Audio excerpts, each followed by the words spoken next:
Hi class, welcome to week 10 and the first of several recorded lectures for our class for the next several weeks. For this week, we'll be covering the ideation or brainstorming or idea generation phase, which basically means that we're finally moving out of the contextual inquiry and requirements defining phase and we're actually moving into design. But before we go into the actual ideating and design process, I wanted to review the schedule for the class again for the next couple of weeks. I told most of you this last week, but I just want to make sure that you have this schedule. This schedule is in last week's slides before the midterm and also in this week's lecture slides under the module section of ELMS. For the most part, we'll have 1 to 2 recorded lectures per week, and then we'll have breakout meetings with teams that are live during the rest of the week, as you can see here from the schedule. During the first week of May, we will have our team-based presentations. I mentioned this last week, but I want to make sure that you know this again. Your teams will have the option of live streaming via Zoom, and I'll run the slides for you when you live stream, or you can pre-record the presentation. Now, we'll all still have to meet in class on Zoom to watch the presentations, and the teams who have pre-recorded their presentations will still have to be available for questions during that class session. And then we'll also be rating the presentations.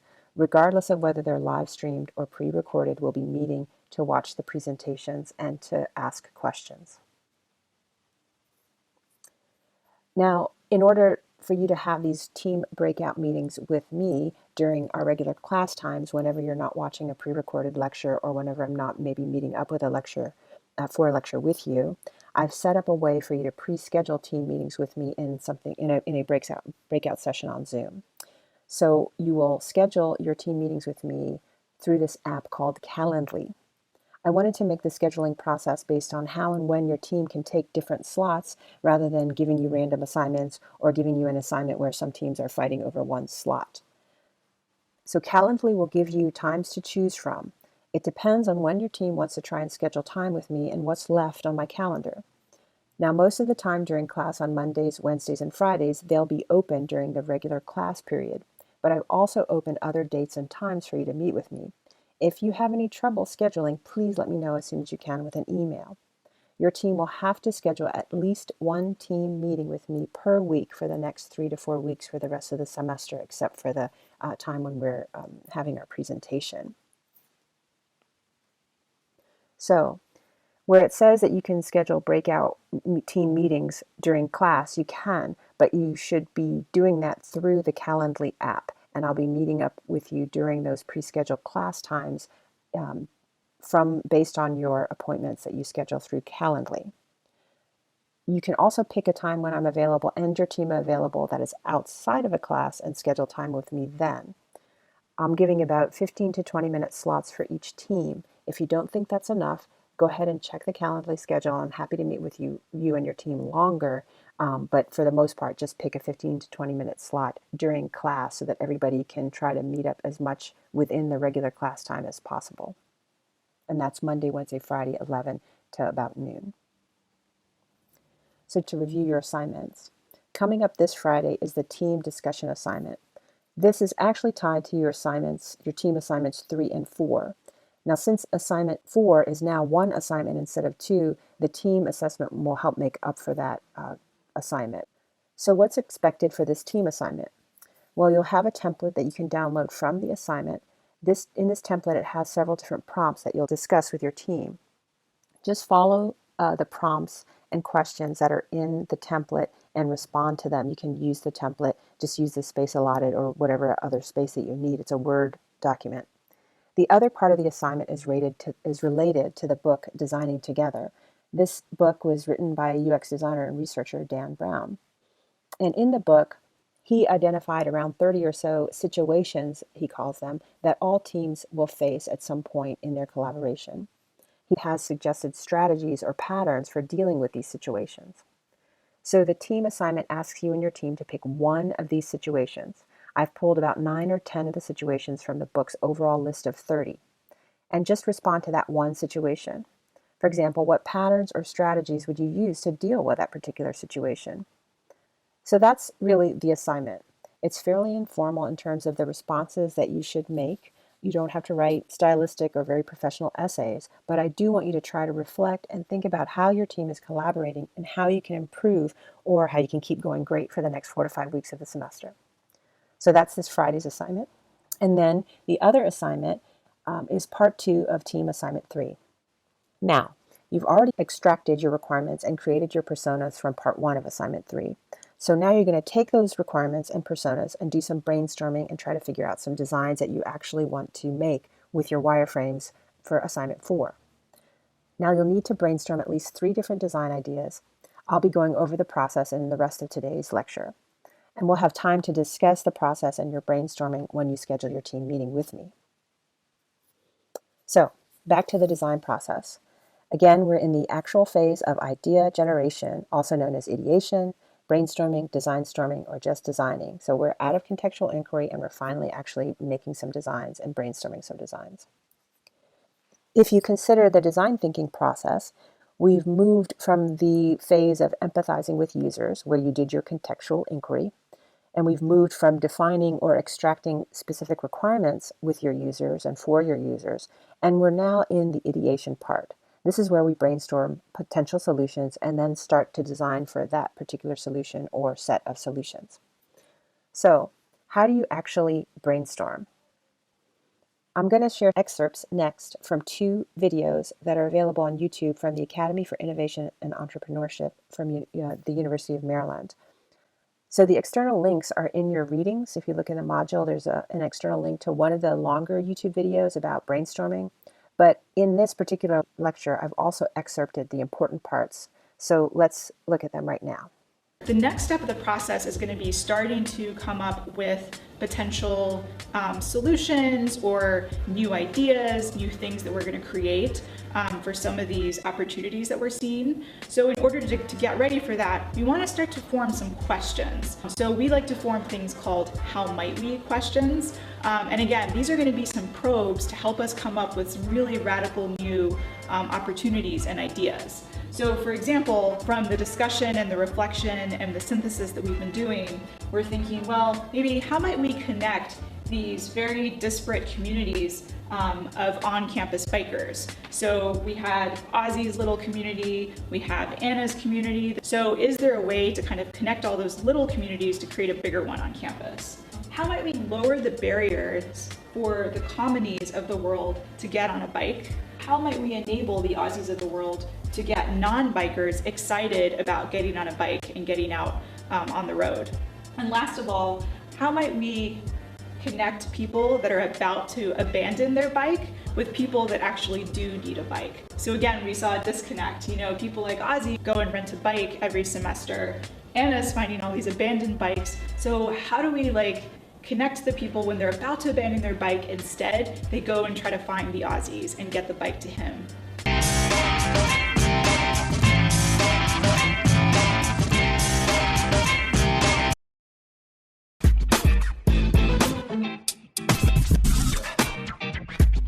Hi, my name is Erica. So now that we've gone out to talk to people and reframed the problem in a more specific way, we're now going to start to brainstorm, which means we're going to get together as a team and try to generate a whole list of creative, radical, wild solutions to this problem that we've identified. So you might think it's a little strange, but there are actually some rules for having a good brainstorm. You might be asking, well, why are there rules? Well, let me show you. Imagine a world where there are no brainstorm rules. Okay, so we're going to try to brainstorm today how to encourage your parents to exercise more. So first idea, you can take away their car so they have to actually walk to work instead of drive. It's probably not going to work for everyone. Okay, well, how do we bribe them, right? So parents love to pay lower taxes. We can provide them with tax incentives if they exercise. How would that work? So the government's going to pay them? We're going to pay them? What? Well, we can work that out later. I don't know. So just forget that. Another idea is we could have George Clooney or Sandra Bullock maybe hire them as their personal trainer so they'll want to exercise. So on top of all the movies that George Clooney is doing now, he's going to come to every single parent's house and help them get into shape.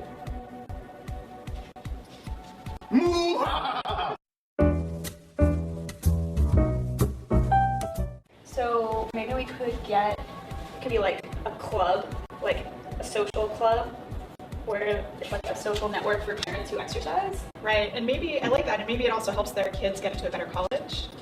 Oh yeah, like if the kids involved somehow. So like maybe the kids have a social media network where they can brag about their parents. Nice.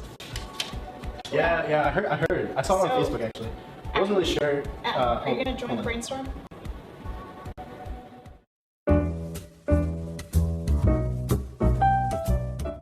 Okay, so encouraging parents to exercise. Well, so my mom she started to do yoga, and like her big incentive is going to Chipotle. So she'll like go to yoga and then go to Chipotle, and she feels like that's such a good incentive. So maybe we could do something with free Chipotle, because Chipotle is like generally people like it.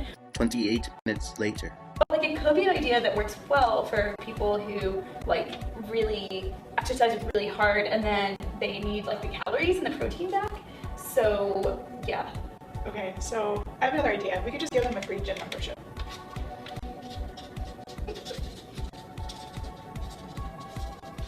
So what about the Chipotle?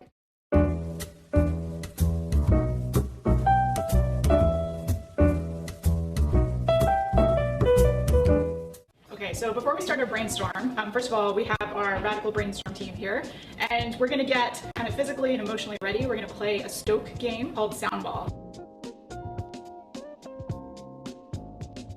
So here I have the imaginary sound ball. As I pass it to one of you, I'm going to make a noise. As you catch it, you have to repeat the noise that I make and then make a new noise and pass it to someone else. You do not have to repeat all the noises that were made before. Okay. So here we go. Have the ball. Ribbit. Ribbit. Wah. Wah. Whoop. Whoop. Boo. Boo. Woo. Now that we're officially stoked, we're going to jump into the brainstorm. So we have our first how might we question, which is how might we enable the Aussies of the world to get non-bikers excited about biking? And first we're going to think about just on campus. You guys ready? Yes. Yeah. All right, let's do it.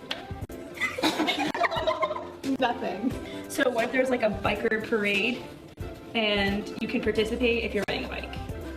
What if the people like Ozzy, who are like really about biking, they go around College Park as a golden snitch, and all the other bikers on campus have to catch the golden snitch? Maybe he gets to wear a cape. Oh, a free invisible helmet. How do we help Ozzy like find people to get excited about? So he has like a bag of vouchers of So like a bag of vouchers for free bikes. Yeah, like it'd be an hour free on the bike rental program, like the bike share, right. free hour. A Route 1 bike rickshaw service. Oh, cool. I would Yeah. actually do that. Yeah, that'd be awesome. Okay, so let's turn our attention now to off campus. What if bikers got to like go into DC and had the president's motorcade to go on either side as they biked into DC? Nice. What if there's a matching metro program where the distance you bike is how much credit you get on the metro, so you can come back for free? Oh, cool. That's awesome. There's like a whole day, like scavenger hunt by bike or something. Cool. So there's like a list and like a map to help you. And maybe that scavenger hunt is also gives you like a secret tour of DC, like the insider's tour of DC. So secret bike tour. Oh, like bicycle built for two. And Ooh. Yeah, tandem bike. You could go on like bicycle dates. Yeah, that's Like tandem bicycle, and like the person who's a non-bicyclist will get a taste of like being on a bicycle, and Right. will also hopefully find love. like put boots on everybody's cars so they have to use a bike to get off campus, and tell the buses not to come onto campus, and close down the dining halls. revolution! Bike revolution! So now let's brainstorm. How might we connect people about to abandon their bikes with people that need or want a bike? Let's brainstorm. Okay, so there's just somebody at every bike rack, like a bike, what is it, bike guardian. What if it's like that scene in Avatar where they have to go find the pterodactyl things, and that's like the hunter-beast relationship, and it's like the same thing but they're bikes. So every semester there's like abandoned bike swap meet, Nice. and then you go and like you have to select each other, and it's like a whole process. Right, so you're able to tell the story of your bike. Or maybe it actually gets added to the bike somehow. So on every bike you can like read the story. What if there's like that, but it's like Tinder for bikes? So one thing you can try while you're brainstorming is to think of an analogous how might we statement. So what I mean by that is it's a how might we statement that maybe looks at a similar scenario or a similar problem, but it kind of gets you out of your particular problem for a little bit. But we do it because it allows us to think of new solutions that we may not have thought of with our original how might we statement. what if we turn this how might we to an analogous how might we? So instead of how might we connect people about to abandon their bikes with people that need or want a bike, let's instead say how might we connect people about to abandon their puppies with people that need or want a puppy. Maybe every puppy has a resume, like things that they're good at. Puppy resume. So if they're good at like protecting, good with kids, puppy LinkedIn. You can like endorse them. Yeah. Maybe you totally erase their memory so that It's an entirely new puppy. yeah, a new owner. yeah, exactly. What if there's like a puppy ranch and you just felt like your puppy didn't fit in a suburb, so you're like, I gotta let it go, live its life on puppy ranch. So it's out there, it's hunting for its own food and that kind of thing. And so Yeah. it meets all these friends. It's a puppy ranch. Nice. And then people can come to the puppy ranch to like herd the puppies that they want. Nice. Puppy herding. So now that we've brainstormed, we're going to try to start to select a few ideas that we want to take forward and prototype. So usually what people do at this point is they select ideas based on feasibility, which are the easiest to get off the ground tomorrow. But what we want to do instead is select for potential. So we're going to vote using a few different categories. The first category is most likely to delight the user, or basically to put a smile on the user's face. Second category is most feasible, so can we make it happen tomorrow? The third category is most radical, which is the idea that's sort of the most unconventional, the most wild, something that's really unexpected. So what we'll do is each person will have 2 votes per category, so each person gets 6 votes. We'll each vote individually, and then afterwards we'll look back and see which ideas basically had the most energy or the most votes around them in order to pick 1 or 2 to prototype. All right, so it looks like our team centered around 2 ideas during our idea selection and voting. So the first one that looked like it had a lot of energy behind it was the puppy personal ads idea, which seemed to be the most delightful to the user. So an interesting thing, of course, we looked at how could someone who wants to give away their puppy find a new owner.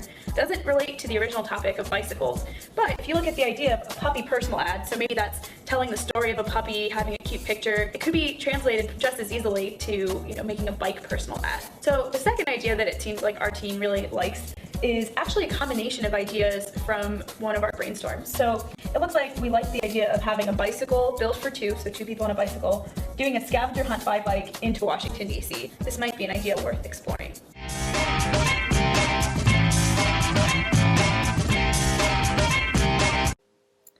Okay, so that's the how might we process.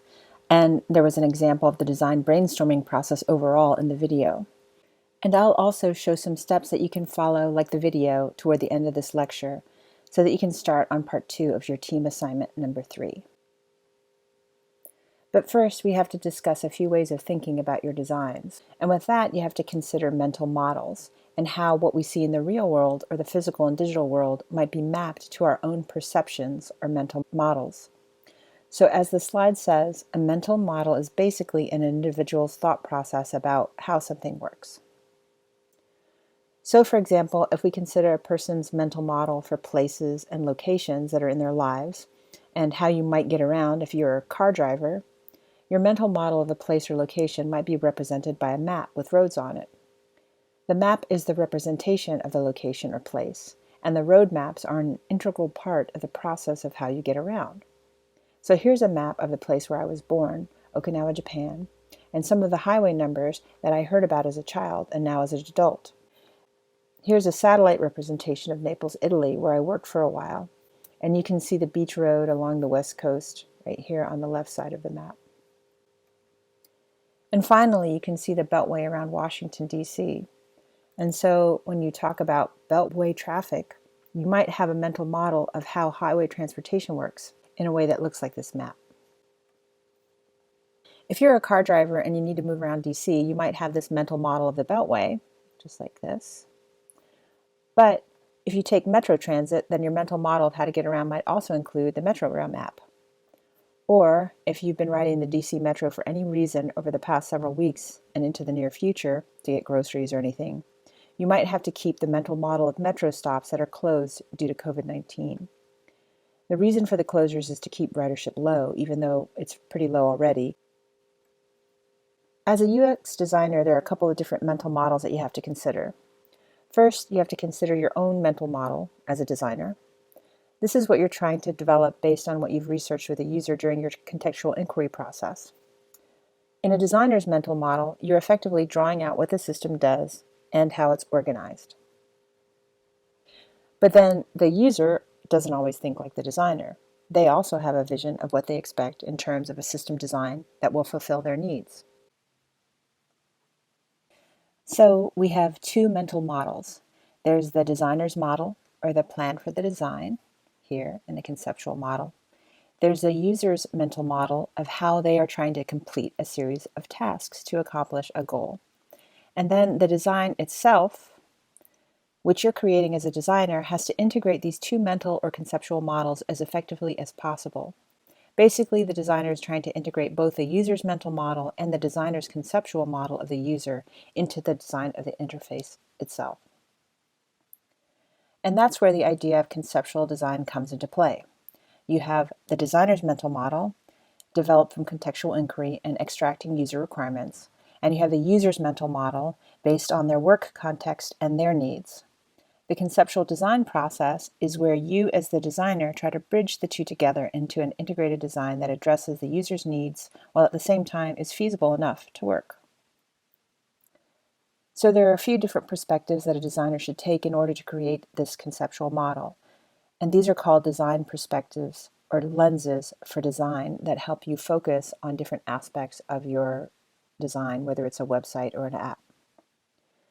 The three design perspectives are called the ecological, the interaction, and the emotional perspectives.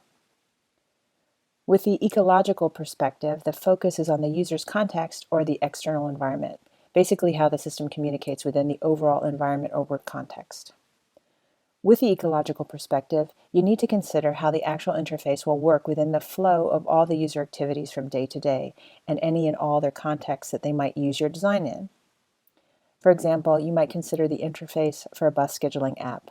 Here you have the user interface showing the time for the next bus. It's within the context of waiting at a bus stop. So the ecosystem is the bus stop and how users might come to the stop each day or throughout the day and work week as they're getting ready to go to school or to work or to come home from school or come home from getting groceries. Another example of the ecological perspective is if you consider the shared phys design that I showed you earlier this year in class. Remember that this is an iSchool design-based research project. And the design is where children use wearable technologies and wearable t-shirts to monitor their physical activity, and then they can compare each other's physical activities on a smartboard and see how their physical actions and activities fit within their classroom ecosystem. The interaction perspective is perhaps the most traditional perspective since it's based on the tasks that users follow when they're trying to accomplish something, like sending a text or playing a video game or scheduling time to meet with an instructor. Basically, the interaction perspective is the point where the user meets the system interface and how the user takes different steps to accomplish a goal. The interaction perspective deals with the user's physical actions and interactions and also with the type of platform, like a mobile system or a desktop or a kiosk that the user is interacting with. When you're designing from an interaction perspective, you're usually sketching scenarios or building wireframes and step-by-step screen mock-ups. The last design perspective is the emotional perspective, and that goes into the joy of use. The designer should consider cultural issues and how the user responds emotionally to their designs. A lot of the emotional design has to do with how the product feels and what its visual aesthetics are. And here's a video example of a safety design in Moen faucets that speaks to how the design might affect a user from an emotional perspective. Water has the power to redesign our life. Protect the things you love with Flow by Moen, the water monitoring security system. Water designs our life. Who designs for water? So when you're deciding how you'll take your designs from the brainstorming process and initial ideas through actual use, you have to consider all of these design perspectives. When you take them together, you can develop a user scenario. And you can develop a scenario from all three different perspectives, the ecological, interaction, and emotional. So a scenario is a short story about your user as she's trying to complete a task or series of tasks to accomplish a goal. It's good to have a persona to develop a scenario, and you should also think about a major requirement or activity that is central to your app or your website and walk through each step the user takes in a scenario. For example, here are some design scenario sketches that show how our user will interact with the kiosk system that we talked about earlier in the semester. This is the ticketing system that is in one of your recommended textbooks, the UX book. So if you look at the scenario, the user walks into the kiosk and they might log in here and they might search for some events and then select an event and then start looking at the seating for that event. Remember that a scenario is basically a short story of how your user can interact with a specific design within your overall system. Basically, you're telling a story about a user persona who is carrying out some tasks with your design. The goal is to show a primary activity that your user can do with your app or design broken down into tasks or steps. You should sketch it and write it out from the perspective of your user persona or from your persona's point of view, and it should be as realistic as possible, and it can be short. For example, here's a scenario sketch that students did last year in 362 that is related to a healthy eating app. The top part shows how the user might use the Good Eats app in a store or a restaurant here, or in the user's apartment. It also shows how the design could fit into the overall user's lifestyle by showing healthy ingredients to buy and little nudges about eating a banana instead of a donut. And that's the ecological view. And here are some specific steps or ways to interact with the Good Eats app, not just in the ecosystem of life, but for each step and sets of task choices that the user might have, like when they wake up and select food, or here at the bottom when they receive a reward and click through because they've had some healthy eating over the past couple of days. So that's how you use the scenarios. Use this guide in your assignment. But let's go back to brainstorming. How are you going to actually come up with your design? So remember the How Might We videos. Try these How Might We steps. First, each team member should take a few minutes or just some time before your meeting maybe to brainstorm some of the questions that you've had about possible designs. So think about when you were in the requirements extraction process and you were asking questions about what the user needed and thought about maybe how some designs could satisfy those needs or those requirements. Then brainstorm together as a team. I have an example that I want to show you on Google Jamboard, which is available under your University of Maryland Google Doc license. So your assignment number 3, part 2, asks you to come up with various design ideas. It asks you to come up with 3 specific ones, although you can brainstorm many more ideas, but you should sort of settle on 3 of them. And one of the things that it asks you to do is to consider some feasible ideas, some ideas that maybe are focused on specific user requirements that you've extracted and made design ideas from, and then a couple of wacky ideas. So what I've done is I've taken the account that I have, so your UMD account, under your Google Drive features, you should be able to go to Jamboard. And when you go to Jamboard, you should be able to see and start a post-it or brainstorming board here. And what I've done here is that basically I've made a sticky note. So here I can say, here's another feasible idea for brainstorming. And I can change the color if I want to. I can make it no color, a white one. I like blue, so I'm going to save it and I'll cancel the rest. And then I have my idea right here. I can change the size of it if I want to. I can also edit, I can make copies of it just like this. I can delete it if I want to. And then you can just start moving things around. So this is something that I suggest that you maybe do, since we're doing things collaboratively. You could either use a regular Google Docs or you could use a Jamboard. And one way to start it is I could create a new one. And so here's a brand new frame.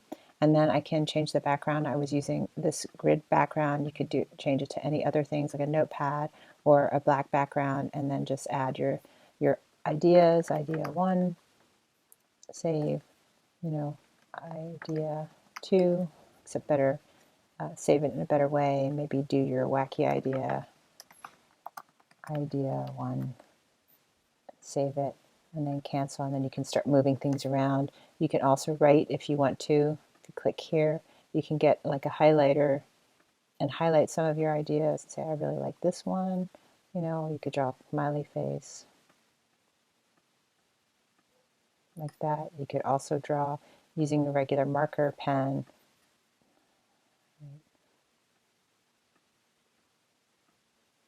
Obviously, I can't do this very well if I don't have a like a touch screen. You could also erase. I mean, you guys can figure all this out. You can add a picture if you wanted to be a part of your background, or maybe a picture as one of your design ideas. You could talk about it, demonstrate it. These lasers go away, as you can see. I can say, as you're collaborating, you can say, well, you see this idea, or you see this awesome smiley face, right? And you can go back and forth to do your different frames. You can also clear a frame completely. But this is the Jamboard that I suggest that you guys use for your brainstorming as part of your assignment, because your assignment does require you to maybe to have some screenshots, and your participation assignment also requires you to have some screenshots. So that's Google Jamboard. So in your teams, try to brainstorm how you might respond to some of your how might we questions. Remember in the video when they had some wacky ideas that they could actually use. So even though it seemed odd to think about puppies in the video, the puppy profile might be transformed to a bike profile in a similar way, or at least that's what the group decided. And that's how you can start brainstorming your designs for Assignment 3, Part 2.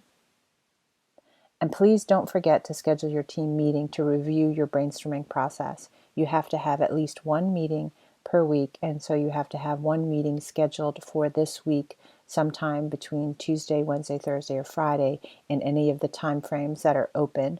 Definitely I have time frames open on Wednesday and Friday during class time, but I've also extended that time to try to make myself available for more time for teams.